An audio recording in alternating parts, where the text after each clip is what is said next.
Alright, our brother NWA Prepper asked a series of extremely important questions that we will get to answering shortly. But before I do,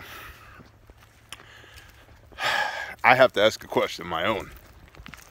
How is it that you were able to combine two extremely niche interests, such as preparedness and the Nude Wrestling Association, to come up with NWA Prepper?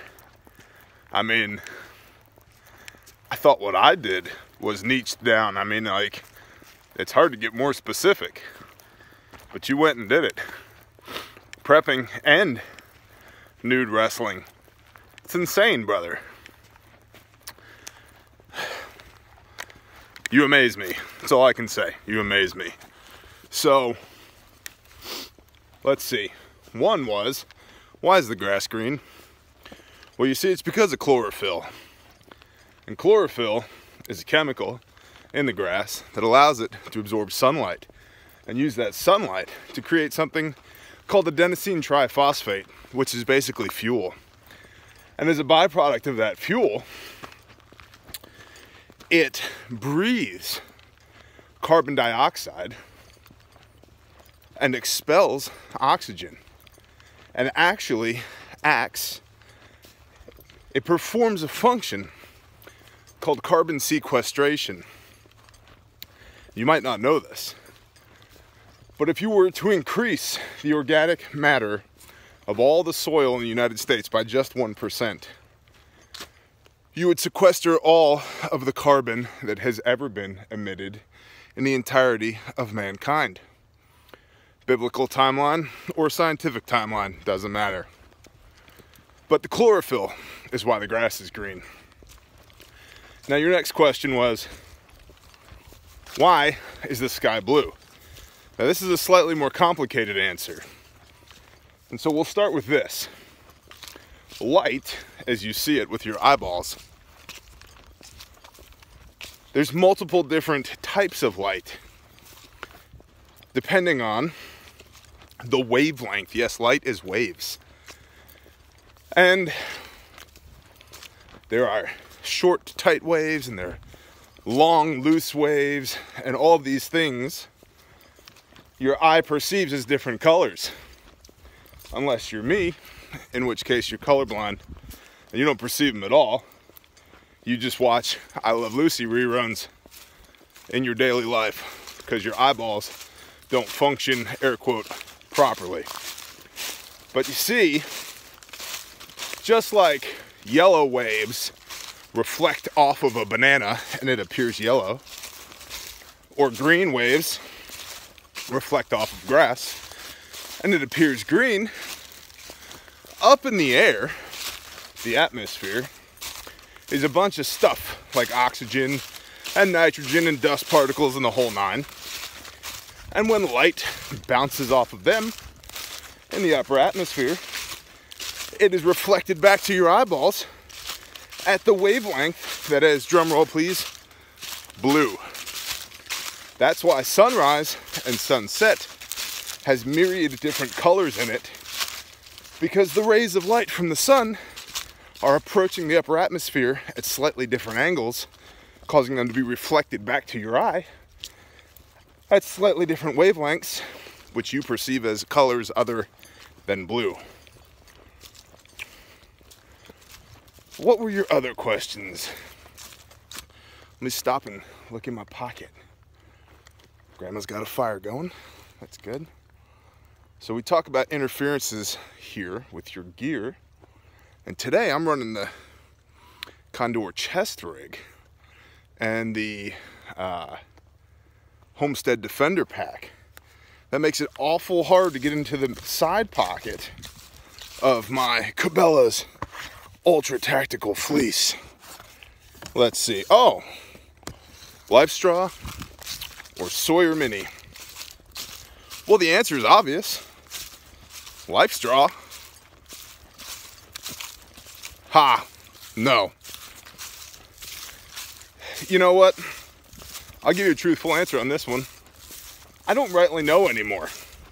Because apparently, a lot of improvements have been made to the original LifeStraw. And I have used and tested nothing other than the original LifeStraw. So maybe I need to go to adventurefrontier.com. This is not a paid promotion. Go to adventurefrontier.com and get a new LifeStraw and honestly test it. Because the original LifeStraw, in my humble opinion, sucks. It just sucks. Whereas the Sawyer Mini does not suck, it's awesome. So if the question is Sawyer Mini versus original LifeStraw, my answer is Sawyer Mini. If the question is Sawyer Mini versus the current LifeStraw, my answer is I don't know, because I truthfully don't know if there have been any updates to the LifeStraw, because I wrote the LifeStraw off years ago. Words. These words are hard. I mean, they're tremendous, but they're also hard. Y'all see my hay? Look at my hay. Good thing I'm getting sheep in 2 days to start eating this. I'll probably have them by the time y'all see this. It's gonna be a tough week for content creation. Thanksgiving, sheep, family coming in, my mom's birthday, my thumb over the camera. There we go. So LifeStraw versus Sawyer Mini. Original Sawyer Mini beats LifeStraw any day of the week. Says me, and you asked me, so that's what you get. Okay, and lastly, why did the chicken cross the road? The answer is, you don't have need to know. Stop asking questions, sit down, face the wall. Do not respond unless you were spoken to. Do you understand? Good. All right, well, that's the fun and games. Let's get to the actual question here. And this is from Palmetto Paratrooper, whom I have had the pleasure of meeting and spending time with. What's up, Palmetto? Strength versus cardio for SHTF. Which is more important? Neither. Both. All of the above. Going top side too, boss. Roger. Roger. Okay. So, here's the deal. Number one, and not in a special snowflake kind of way, some people are built to deadlift pine trees. And some people are built to run 40 miles without breaking a sweat. And then the rest of us mere mortals fall somewhere in the middle of that spectrum. I, those of you who have met me in person can attest to this, am not built by the Most High to be a great runner. However, if I get my hands on you, it's gonna be a really bad day for you if I'm not happy with you. So, you know, I had an old man ask me one time, I was cutting trees for him, and he said, do you cut them down or just rip them out of the ground? I said, both. He shook his head in wonder and went away. Cardio, having good wind, as they would say, I think is really important. And so, I'm going to stop right here and say, if you,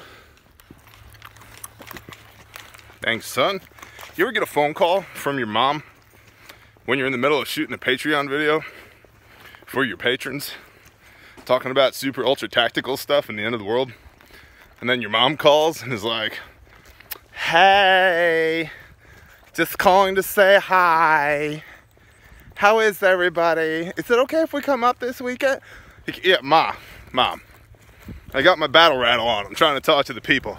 Okay, how's the baby? She's great, Mom. She's great. Everybody's good.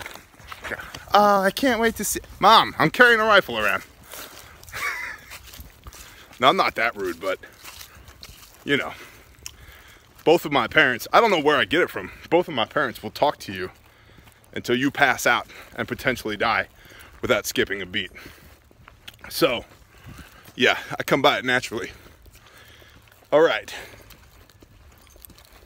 What were we talking about? Strength, cardio, the whole nine, conditioning. All right, right. Listen, if you're not currently moving your body every day, and I don't mean from the bed to the kitchen to the couch and back again, you need to. Just start. And if you smoke, stop. Dude, it's so, I know it's hard. I know, I've done it.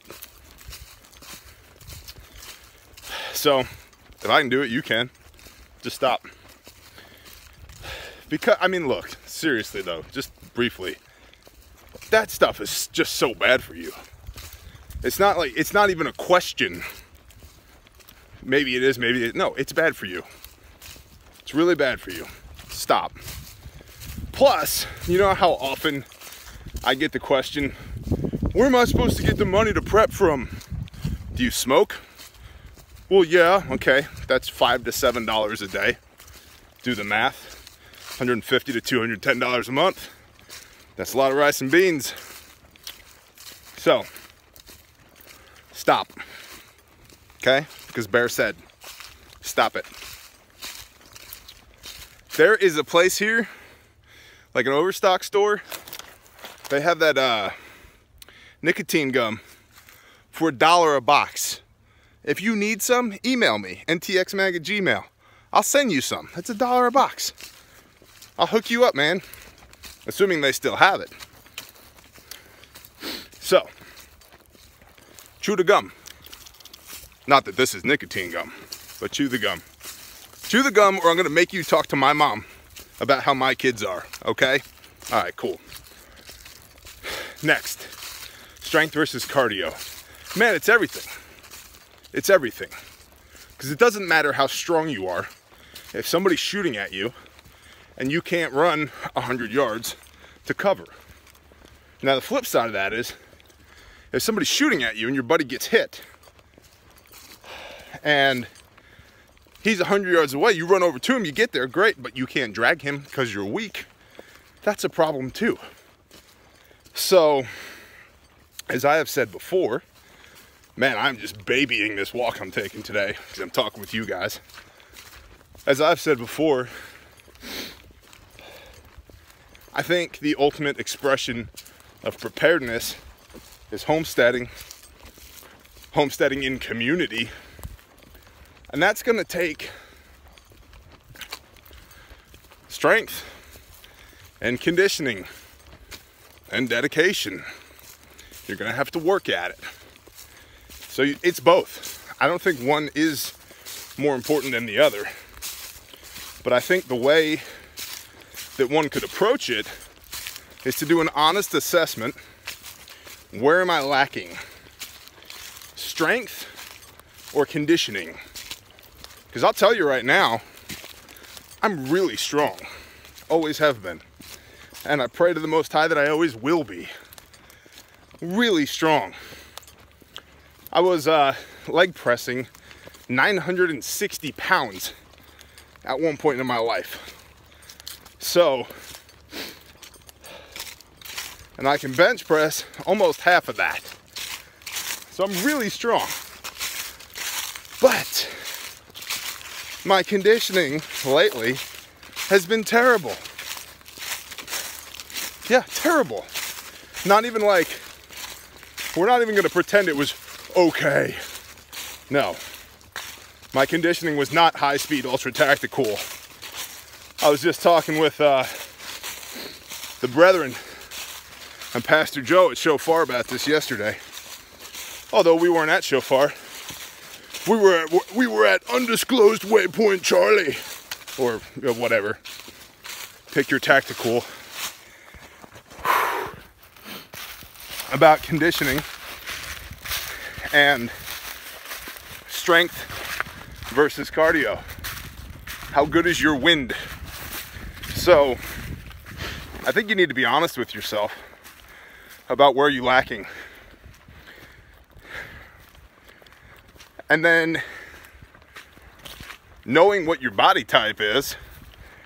Look, man, if you're never gonna run and jump hurdles, doesn't mean you don't try, but you might manage that expectation a little bit. You know what I mean? So,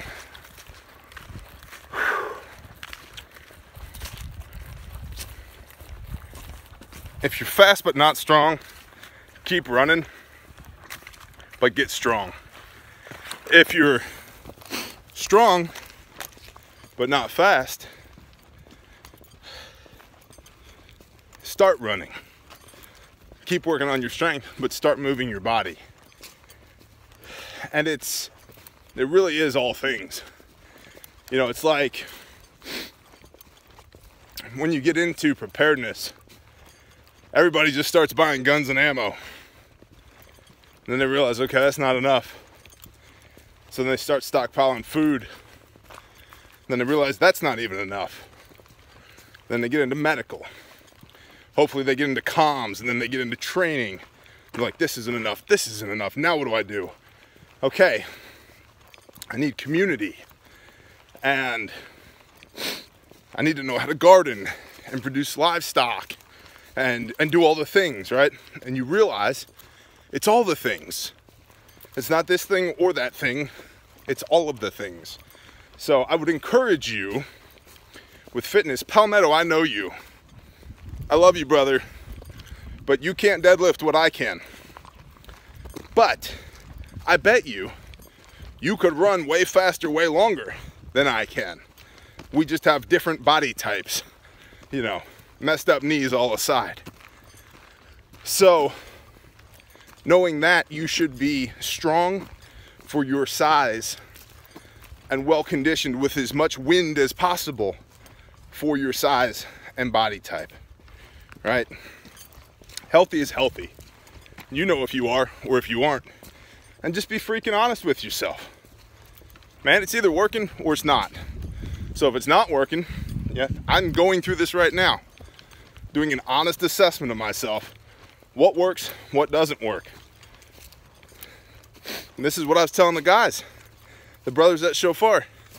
I was at the wood shop moving heavy stuff all day, every day, contracting. You know, up, down, up, down, up, down, lift, bend, stretch, move this heavy thing, move that heavy thing, all day. You know, 60 plus hours a week in 4 days. So intensive, non-stop. But I wasn't running or even walking to save my life. So strength-wise, stretch, bend, lift, I'm all over it. I'm all over. You want that tree over? Cool, I'll just push it over. But drag that tree 100 yards, I'd die of a heart attack. So I'm getting my wind back up. So do an honest assessment, brother. And wherever you're weak, get strong. That's it. There is no more important, because it's all the things. It's all the things. And this relates into marriage advice, which is community advice. There are people on this planet that you are supposed to know and supposed to be with that can do the things that you can't do, that are good at the things that you're not good at, that are the thesis to your antithesis, right? The yin to your yang, the black to your white, your whatever, right? The peanut butter to your chocolate, whatever, okay? The opposite of you, but in a good way. And that's the beauty of community and good, strong relationships is I will never be able to run a mile near as fast as somebody half my weight and 6 inches taller than I am. Although that'd be a weird looking person. But anyway, you get the point. I'd be a very tall, skinny person. But that's okay. Because in the big scheme of things, I don't need to be, right? I just need to do my best, honest, personal best. Not pulling any punches, not making any excuses for myself, but legitimately what is my best. That's it. And then tomorrow, be better tomorrow than I was today. Shalom.